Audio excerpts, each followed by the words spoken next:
Ada 6 juta Freemason yang tercatat pada tahun 2020. Dengan angka setinggi itu, seharusnya mudah untuk mengetahui siapa sebenarnya seorang Mason dan apa yang mereka yakini.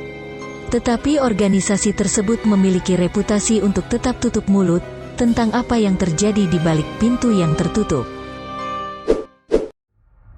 Freemasonry dapat ditelusuri kembali ke abad pertengahan, tetapi masih ada pondok-pondok di seluruh dunia yang menyelenggarakan pertemuan. Faktanya, New York adalah rumah bagi Grand Lodge of New York, markas besar negara bagian. Anehnya, meskipun menjadi salah satu organisasi paling rahasia di dunia, mereka menyambut tamu ke dalam gedung setiap hari untuk tur. Terletak di lingkungan Flatiron di kota New York, Grand Lodge di New York yang luas, berpadu dengan bangunan yang mengelilinginya. Selain bendera Freemason yang tergantung di luar gedung, kuil ini sebagian besar tidak mencolok. Terletak di Jalan ke-23, gedung besar ini menempati seluruh blok kota. Dari jalan, aula masonik terlihat seperti bangunan biasa, dilapisi dengan jendela.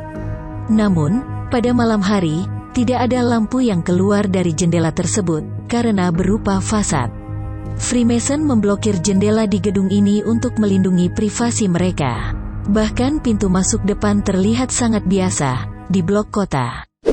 Freemasonry berasal dari abad pertengahan, dan dimulai sebagai organisasi sosial yang mirip dengan persaudaraan antar pria. Selama bertahun-tahun, Freemason mendapatkan reputasi sebagai organisasi rahasia, yang mengarah ke teori konspirasi, bahwa kelompok tersebut berada di balik banyak peristiwa sejarah terbesar di dunia.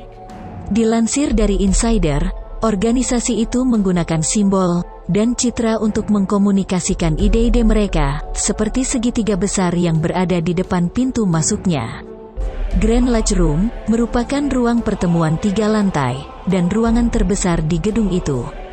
Di bagian depan dan tengah ruangan, kita bisa melihat huruf besar G yang tergantung di dinding. Itu merupakan singkatan dari Great Architect of the Universe yang diartikan sebagai Tuhan. Meskipun ia bukan sebuah agama, dan tidak mempromosikan satu agama di atas yang lain, para anggotanya harus percaya pada yang lebih tinggi, atau sebagai arsitek agung. G juga berarti geometri, karena organisasi itu lahir dari sains dan arsitektur. Kaum Mason percaya bahwa geometri adalah ilmu yang paling mulia dari semua ilmu. Arsitek bangunan ini ialah Harupe Knowles, yang juga merancang aula atas Titanic, dan membuat model langit-langit yang rumit. Knowles meninggal di kapal Titanic.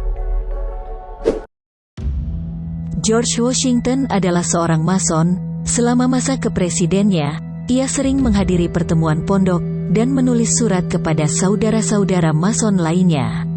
Sebuah patung Presiden pertama Amerika Serikat itu ditaruh pada ruangan pertemuan formal yang memuat sekitar 20 orang. Washington dianggap sebagai Mason dengan tingkat tertinggi, ia dikenal sebagai Master. Semua anggota organisasi pun akan melalui 3 tahap, yakni Apprentice, Fellowcraft, dan Master. Freemason lain yang terkenal termasuk Benjamin Franklin, Mozart, Mark Twain, dan Winston Churchill. Para Mason menempatkan Alkitab mereka, atau teks apapun yang mereka yakini di atas, seperti meja, dan kemudian berlutut di depannya. Ada simbol nomor 3 di sini, yakni pada 3 buah lilin, yang mengelilingi areal persembahyangan. Tata arsitektur yang mirip juga ada di ruangan bernama Gothic Room, dimodelkan setelah Saint Chapel di Paris, dan sangat dipengaruhi oleh gaya arsitektur Prancis. Pada bagian jendelanya, arsitektur ini menggunakan kaca patri, di bagian depan ruangan ini menggunakan lampu artifisial.